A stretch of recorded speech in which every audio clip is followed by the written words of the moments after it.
Kadang-kadang, pelajaran hidup yang paling dalam itu datangnya dari momen-momen yang paling sederhana, yang paling nggak kita duga. Hari ini, kita bakal mengupas sebuah cerita yang hangat dari bulan Ramadan. Cerita ini bukan cuma ngenalin kita ke sebuah kearifan lokal dari tanah Sunda, tapi juga ngasih pelajaran universal yang rasanya relevan banget buat kita semua. Oke, sekarang coba kita bayangin bareng-bareng ya. Sebuah momen sahur yang sunyi jauh sebelum matahari terbit.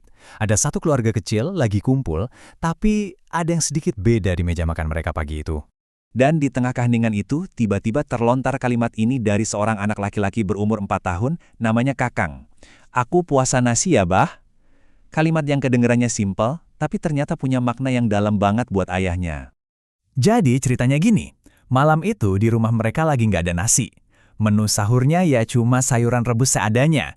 Tapi alih-alih ngeluh atau rewel, si kecil Kakang ini justru punya cara pandang yang luar biasa.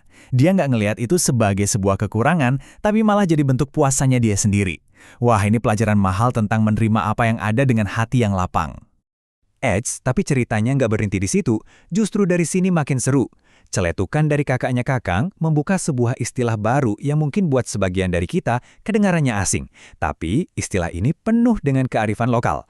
Akil, kakaknya yang berumur 11 tahun, dengan santainya nyeletuk, "Ya Kakang mah puasa ayakan, yang ada dimakan." Nah, dari kalimat inilah kita dikenalkan sama konsep intinya, puasa ayakan, terus apa sih sebenarnya artinya?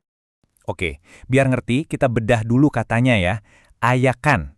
Ayakan itu adalah saringan tradisional Sunda, biasanya dibuat dari anyaman bambu. Fungsinya ya buat menyaring, memisahkan yang halus dari yang kasar. Ciri utamanya, seperti yang kita tahu tentang saringan, adalah lubang-lubangnya. Nah, coba ingat kata kunci ini, lubang. Nah, dari lubang-lubang tadilah muncul makna kiasannya.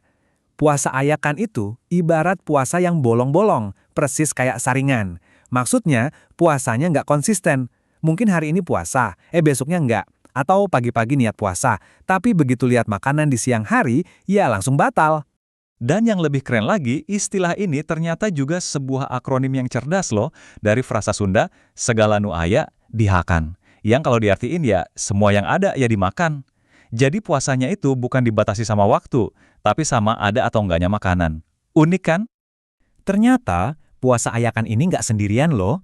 Dalam budaya Sunda, istilah ini adalah bagian dari sebuah spektrum yang lebih luas yang nunjukin gimana puasa itu dipahami dalam berbagai tingkatan dan untuk berbagai tujuan.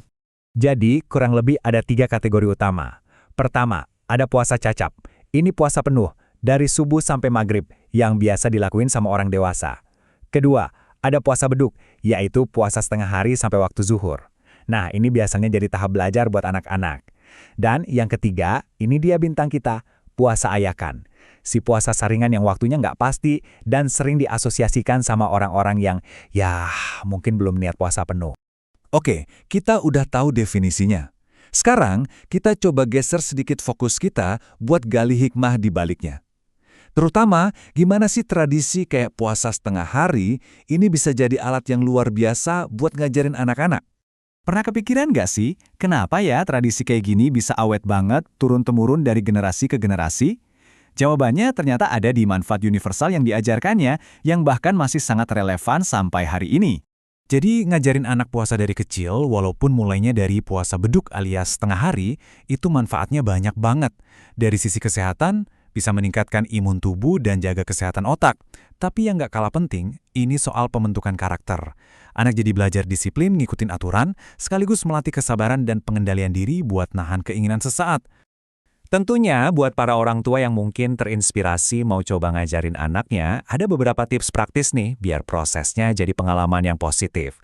Pastiin sahurnya bergizi seimbang, pas buka puasa jangan langsung kalap, cukupi kebutuhan cairan, jaga pola tidur, dan tetap dorong anak buat aktivitas ringan. Dan semua obrolan kita ini akhirnya membawa kita kembali ke titik awal, kembali ke momen sahur sederhana yang jadi inti dari seluruh pembahasan kita hari ini. Sang ayah akhirnya merefleksikan momen itu, dan dia bilang, dalam sahur yang sederhana itu justru terasa kelimpahan atas syukur. Ini sebuah pencerahan yang luar biasa ya.